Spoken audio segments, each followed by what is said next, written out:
Hello and welcome to How to Deal with Grief and Trauma. My name is Natalie Himmelrich.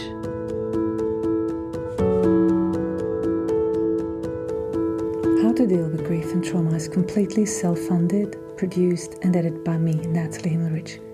Consider making a small donation to support the podcast. Go to bit.ly/support, capital G, capital T, and podcast. I repeat, bit.ly/supportgt podcast. Thank you so much.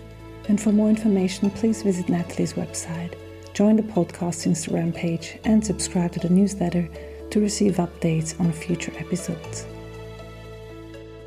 So welcome back to How to Deal with Grief and Trauma. So today we're reconnecting with Betsy Winter, the guest from episode 96, who shared her powerful story of resilience through grief after the loss of her daughter Eliza. This time, Betsy returns to explore a deeply personal and transformative topic with me, developmental trauma. So if you're new to developmental trauma, you might like to check out episode 66, where I explain the basics, explain how it manifests, etc. But today, Betsy and I will dive into how early adverse experiences have shaped your life, Betsy, and my life, and the impact on emotional well-being.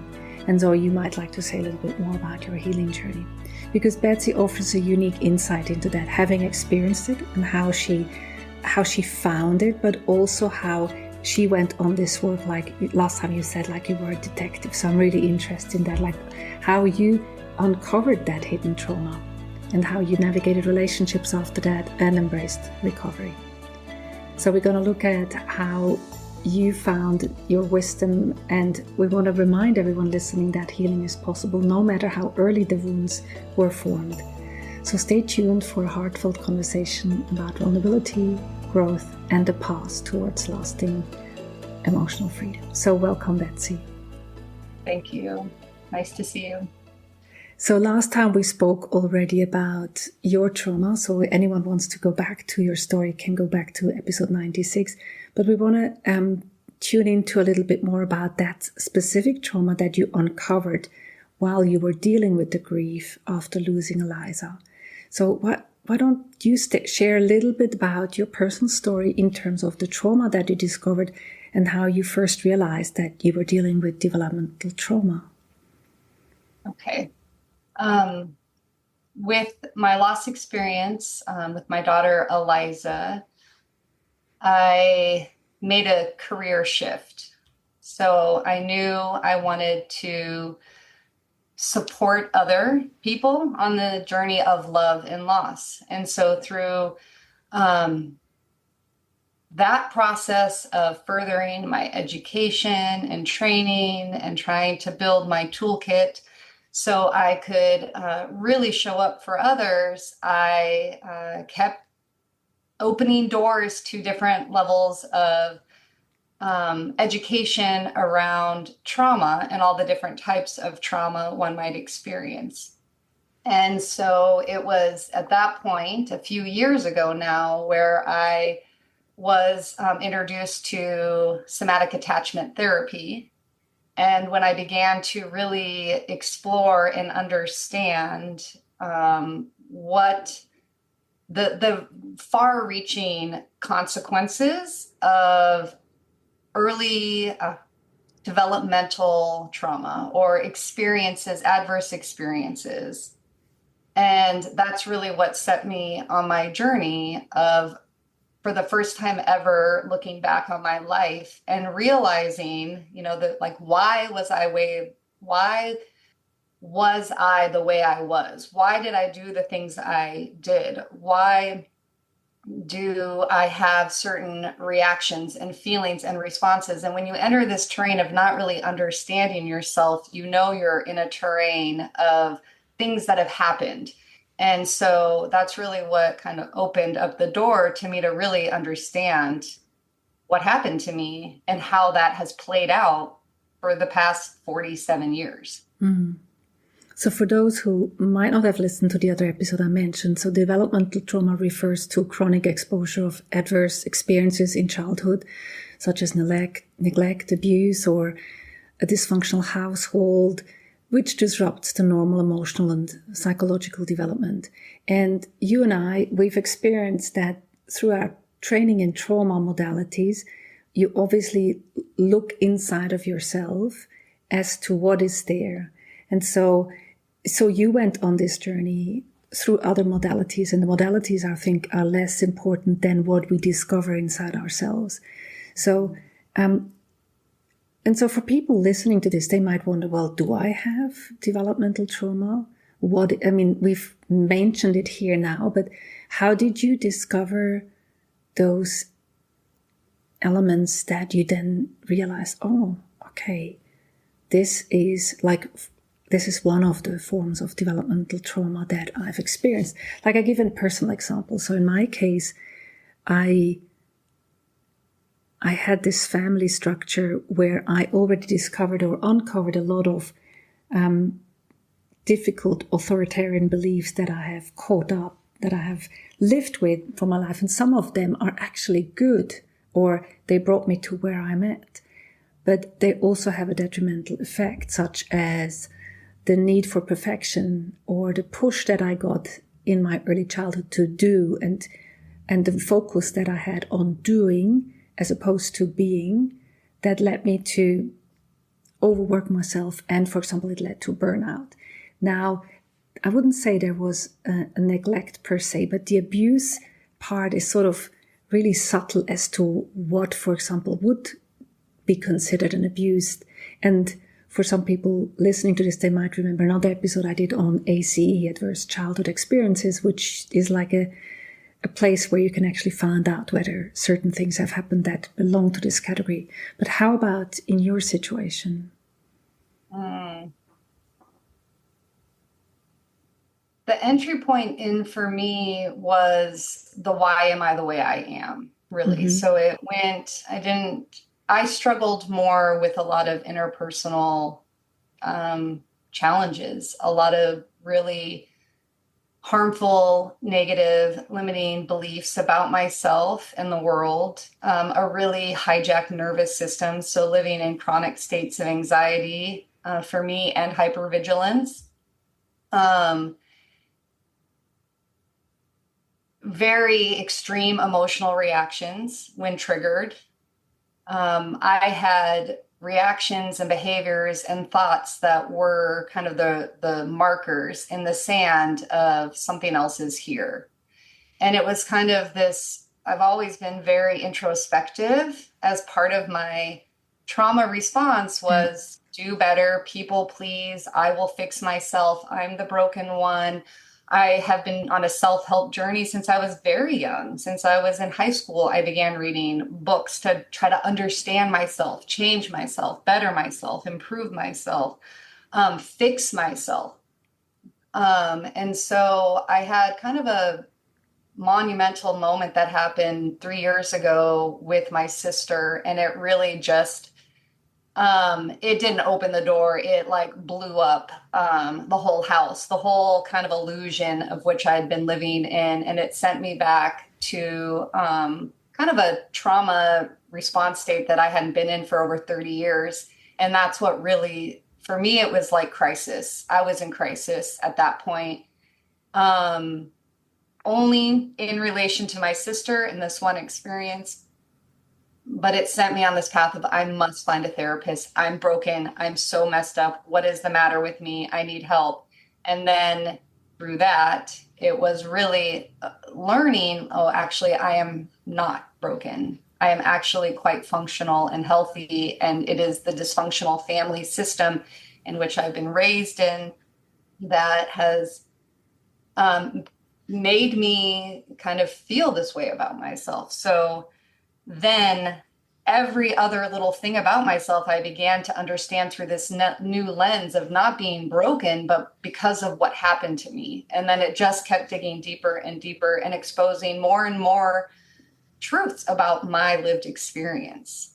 Mm-hmm. And I think that's important. It's like we all have our own unique lived experience, and it matters. Yeah. Like within a system, everyone's having their own unique lived experience, and each experience matters. But if you don't have a parental figure leading that family system, honoring everyone and respecting everyone's individual lived experiences, it creates a lot of chaos. Yeah, I think you make an important point there, as to say that if the person listening to this has grown up in a family system where other siblings have had a completely different experience with that and make you feel wrong about your experience, it is not wrong. It's per se just different, because just like I like the story of a traffic accident on an intersection, and when the person is being asked, there's a person on the other side of the intersection that has a different perspective and different story, and the third person on the yet other side of the intersection has yet another story, and actually the third and fourth person on different elements of that intersection all have a different perspective. Equally, the person sitting next to you in the car will have a different perspective. So even as close as possible. Yes. So I think for people to understand this, I mean, if we're looking at these ACs, they sort of go into the category of abuse, physical, emotional, sexual abuse, or neglect, physical or emotional, or household dysfunction. So these are the extreme versions, like domestic violence, substance abuse by a caregiver, parental separation and divorce, for example, is one of them, or mental illness in the household, or incarceration of a family member. But if we're just going to the abuse and neglect area, I mean, there's a lot that can happen that, like I was, for example, told in my case, well, that's normal. What you experience is normal.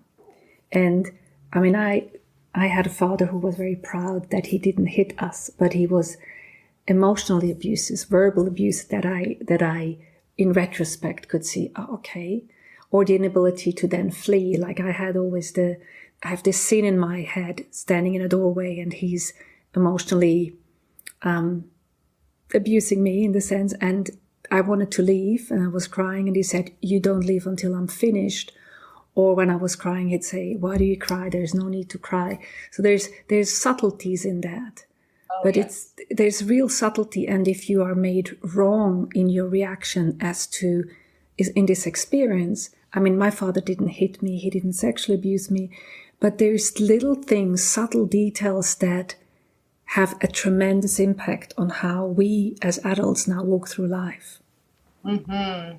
Yeah. And I think the term abuse is very triggering for people. And I never would have said I was abused until I embarked on this journey. And abuse comes in many sizes, shapes, and forms. And emotional neglect, a parent not having the emotional maturity or capacity for whatever reason to show up for their child in the way that that child needs in that moment, is actually more harmful sometimes than being physically abused.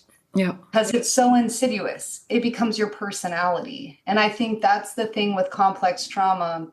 And for me, I experienced every one of those things that you mentioned, but I never would have said that to you 5 years ago. I would never have known that to be my truth, because of how we're indoctrinated in society to view what is normal and how these dysfunctional family systems work to keep things under wraps. And it's everywhere. It's what is rare is to have healthy, functional family systems, at least in this day and age. That is changing. There is an awakening happening, but more the norm, hence, the book, The Myth of Normal, this deep exploration into all the things we accept as a peoples that are absolutely not normal and not okay. And so for me, I think, however, like we can get caught up in what we call the things that happen to us, but what I always come back to is it's how did it impact you as an individual? And that absolutely matters. We kind of have to somehow free ourselves from that system of thinking that our parents did our best, our parents know best, honor thy mother, honor thy father. They did the best they could given the resources that they had. Of course, we can honor all of that intention. But first, we have to recognize the impact that this non-normal way of parenting and treating humans has an impact on each of us individually, and our psyches and our bodies and our way of moving through the world. And so for me, it's like we gotta name things for what they are. And there's plenty more research evidence out there and more language, more frameworks to put it in. And we have to honor the impact first within each human. And so for me, it's been a journey of having to create lots of separation from my family so I could finally see my truth without it being clouded, without it being still brought back into that kind of very toxic system that made me doubt myself, question my reality, literally made me feel crazy. And also because I was so little with all the things that happened, I was very young, deep terror, like visceral responses of the death response of complete terror and fear engaging with my family. And that was not allowing me to heal, to tend to these very deep wounds that needed tending to.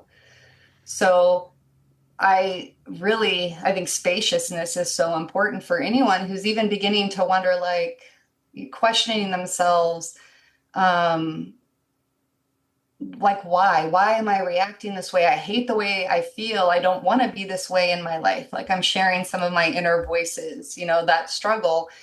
And you need spaciousness to kind of begin to go on a deep dive to start sorting that out. And every time you get pulled back in, it sets you back. So you mentioned spaciousness. You also mentioned that you went and sought out a therapist after this incident with your sister. So in your case, what kind of input or support systems or therapies specifically or practices have been most helpful in uncovering all that and transforming it, or still being in transformation with all of that? There is a practice called inner relationship focusing, and also parts work coming out of internal family systems. And there's so many other modalities of that. But both of those practices are really about slowing down, learning to listen, and come into relationship with parts of ourselves through our body, through our thoughts, through our physical sensations, through our feelings, through our memories. And so I have spent many, many, many hours quietly listening and engaging with my body.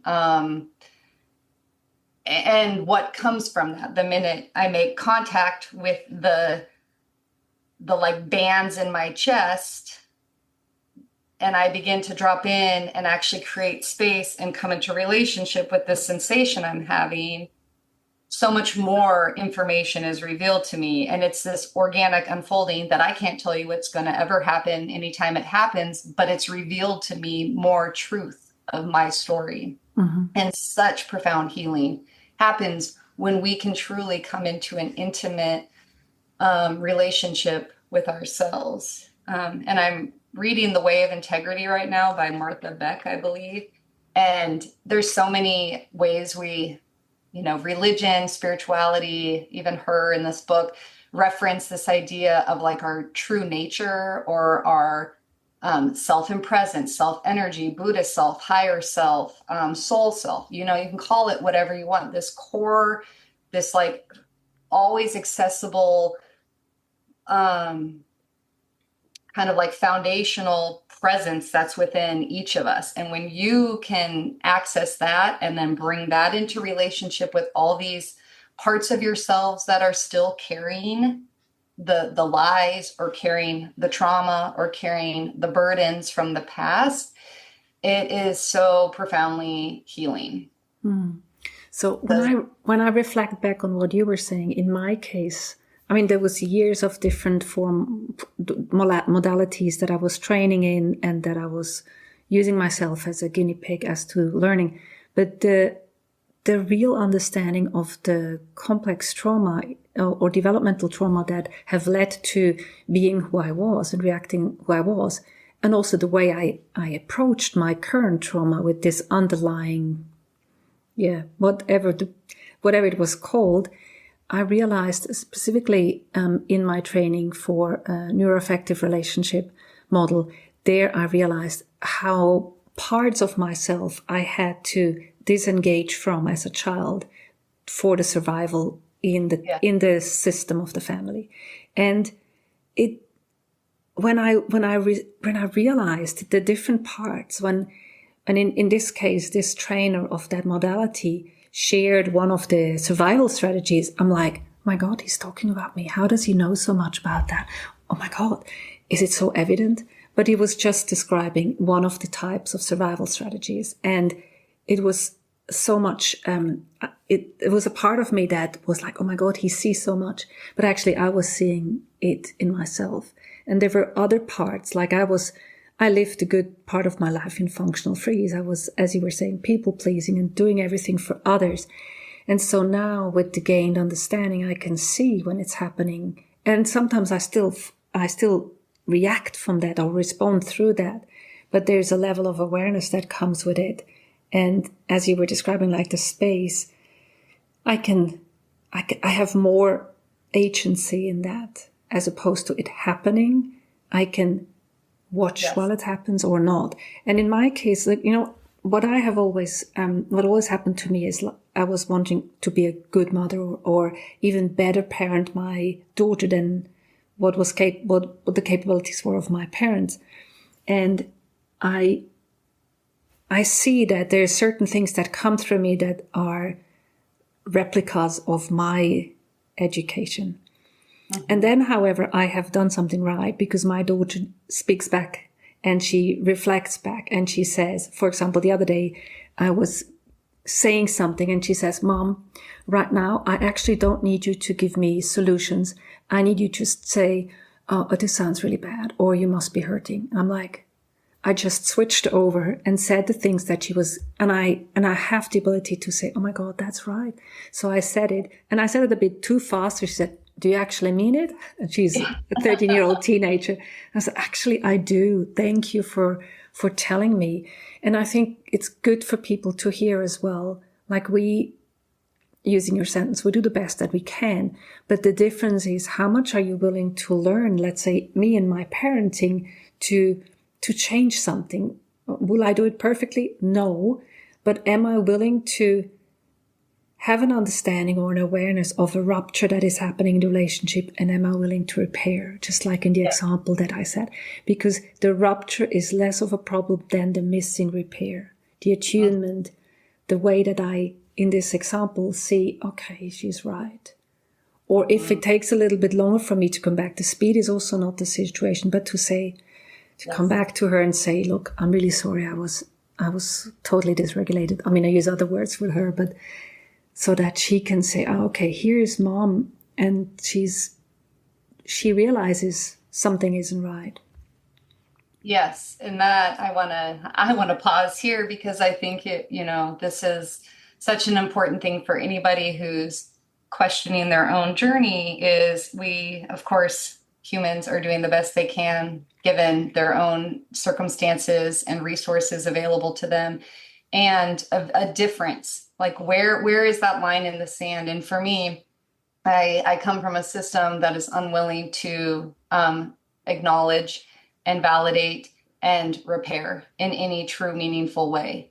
So that is the traumatization piece, is that chronic, continual denial of my reality, my feelings, my existence. And so the power is in self-awareness. The power is in the pause, in the ability to catch ourselves in our patterns of thinking, behaving, believing, reacting, and make a change. And that comes from slowing down and doing kind of that deep self-awareness work, interpersonal work, and being courageous enough to and humble enough to interrupt ourselves when we're having a moment, maybe with our living children, and make that change, acknowledge, our imperfections, and like you said, the repair. And so Edtronic, as you know, this rupture repair, and it's like, we are not perfect parents. We will never be, that's not the goal, is to be perfect parents. But we do need there's a good enough window where it's a certain amount of attuned caregiving that happens, and then the rest is repairing. Much of life is about the repair. And when you don't have the repair, that creates deep traumatization. And now we're getting into kind of depersonalization, deep core wounds of worthiness, lovability. Nobody cares for me. I don't matter. Because if nobody can meet you there, even that 70% of the time, which is all repairing time, 30%, hopefully we're getting it kind of right. And when we don't, we repair it.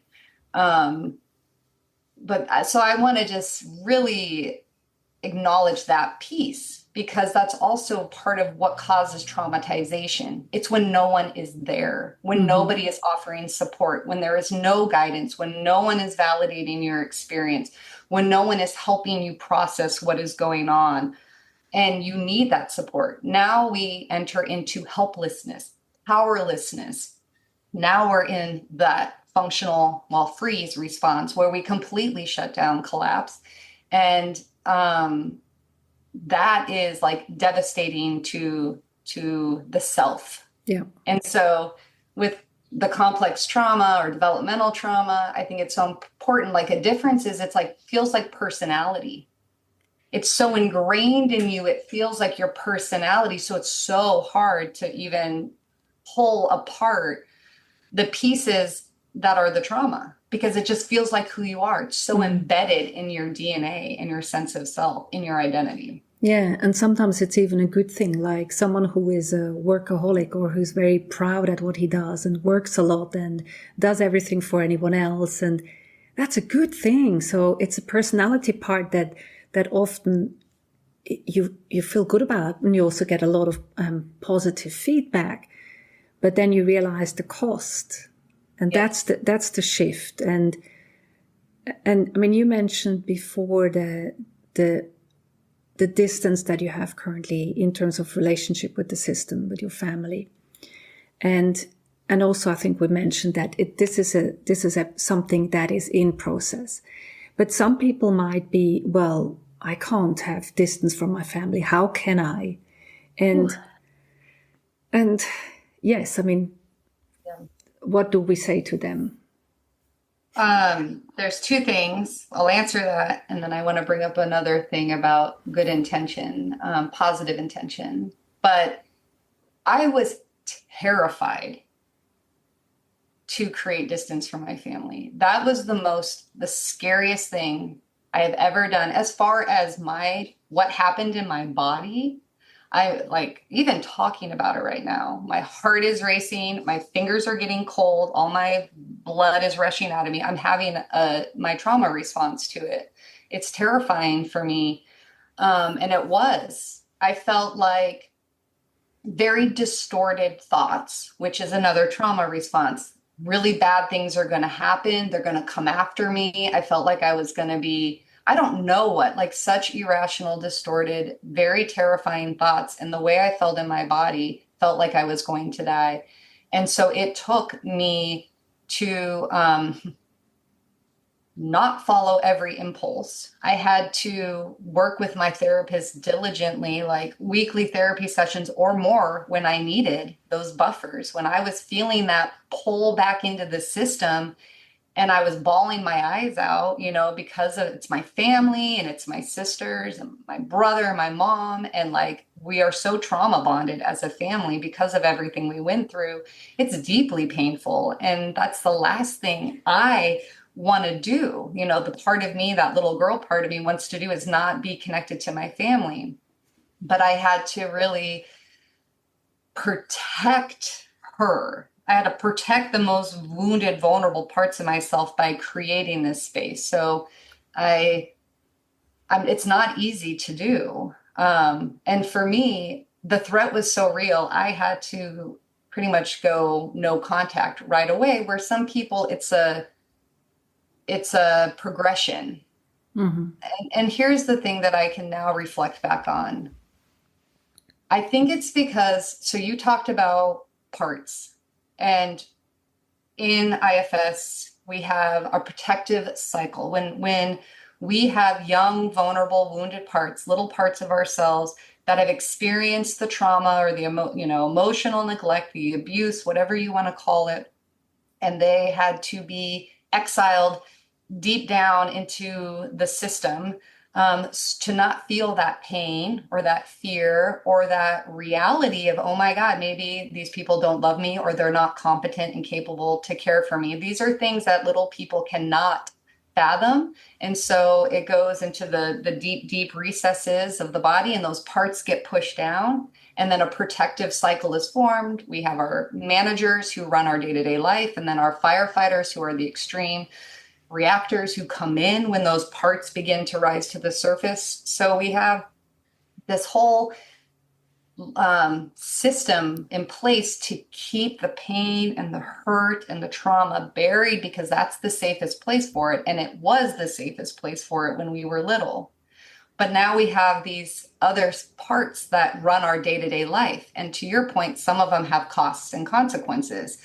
And that's, again, where the work happens. What's having costs and consequences today in my life? That's, the lens in which I do work with my clients. You can look at the past all you want, but it's like, how is it impacting your exactly. present? Yeah. But for me, the parts that were holding all the wound, that were getting triggered every time I'd engage with my parents, are very young. They're very reactive. They're very highly volatile, emotional, scared. They do not have the capacity, the bandwidth, the intellect, the emotional maturity, because my trauma happened at a time in my development when my brain was not developed. Mm-hmm. And also parts of my brain didn't even fully develop because of the trauma I experienced. So for me, I knew I had to be like, full stop, get me out of here, because the parts of me that were trying to engage were too little, and they needed lots of buffering and healing and support work to happen to bring them up to speed with my 47-year-old body now, so I can be a more emotionally mature, grounded, centered adult self interacting with my family. Does that make sense? Yeah, it makes sense to me. I'm thinking about those people listening and they might be confused. But one example that I can say for myself, which makes it maybe tangible, is a few years ago, 6 or 7 years ago now, it happened to dawn on me that I had needs and I was allowed to have those needs. There's a piece, just as an example, that it suddenly dawned on me, oh my God, I have needs and I'm allowed to have them. So what happened at that time with my family is that I suddenly sort of appeared with having needs, and sometimes they were contradictory to what they had. And suddenly I was called egoistic again, and sort of those needs were uncomfortable because they were something different. I was showing up with something new. And so there was a long, tumultuous time where I was now coming up with the things that I wasn't allowed to have before. Suddenly I was acting or being more adult about allowed to have needs and to show up with those needs. And so I think it's good for people to hear that those things are quite confusing at the beginning when you start to listen to these different episodes when we talk about developmental trauma, and to understand that it is really, really recommended and helpful to have someone at your side that is trauma informed, yes, that knows what they're doing, and not just trauma informed, but specifically complex trauma or developmental trauma, how it's called. So if anyone sort of gets a sense of, okay, this sounds something like that I want to investigate, please find someone in your vicinity that has those credentials and go and ask. It's really important that in this specific form of trauma, you have someone holding your hand, someone that is really good. And we mentioned a couple of different modalities. We mentioned IFS, Internal Family System, which we'll link in the show notes. We mentioned trauma-informed therapies like Neuro, Affective, Relational model. You mentioned a couple of others. So we're going to summarize them as parts that you can look into. Yeah. Mm-hmm. Yes. So maybe to end this or bring this in around, what advice or encouragement would you offer someone who's just beginning to confront their own developmental trauma, or have now heard some of the things we said and say, oh, maybe that's something where I should look into? What advice or encouragement would you give them?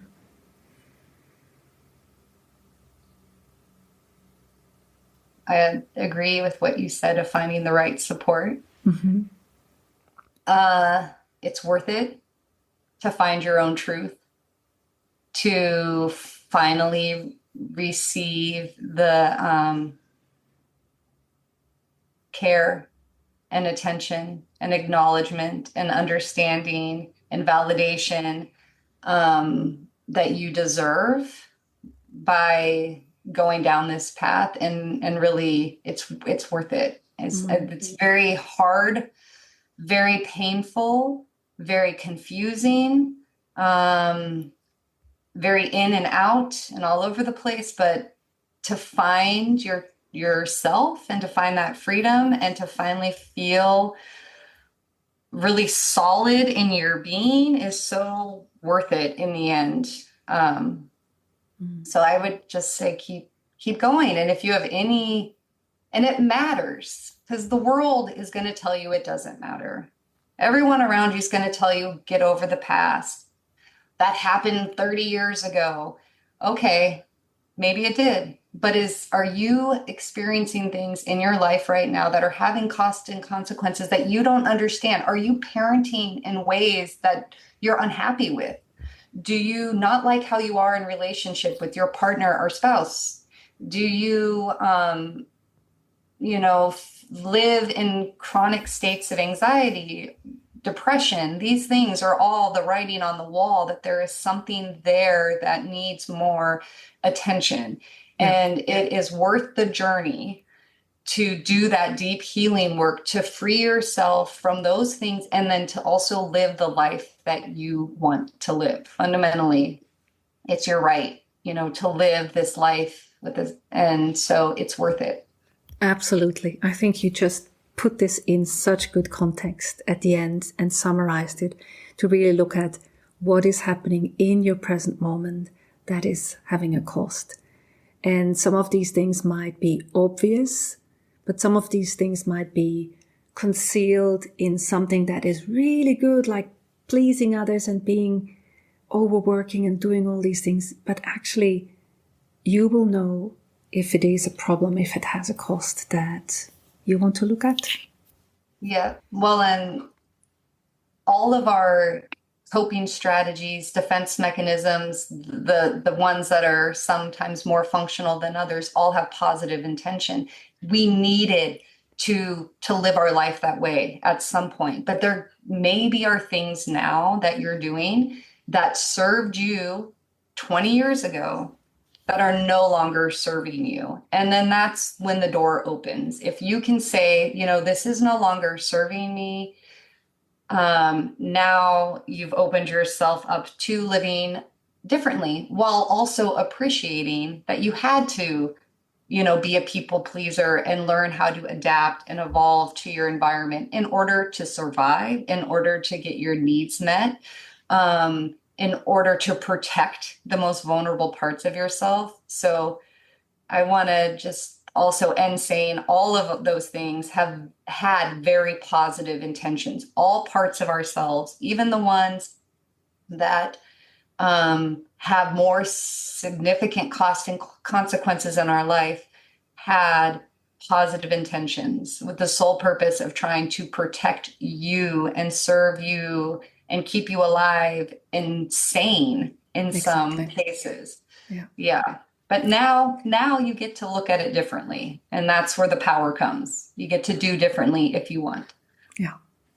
Thank you so much, Betsy. This has been a fantastic conversation for me already. And I'm absolutely sure those people who will listen and will need to hear this, they will get something from that. Thank you. It's a pleasure to be here with you. Thank you so much. Thanks for listening to How to Deal with Grief and Trauma. If you'd like to be updated on future episodes, please subscribe to my newsletter on nataliehimmelrich.com. If you need grief support, please contact me for a 30 minutes free discovery session. How to Deal with Grief and Trauma is produced and edited by me, Natalie Himmelrich. To support this podcast, please rate, review, and subscribe to or follow the podcast on Apple, Spotify, or wherever you get your podcasts. Thank you. And remember to keep breathing. I promise it will get easier.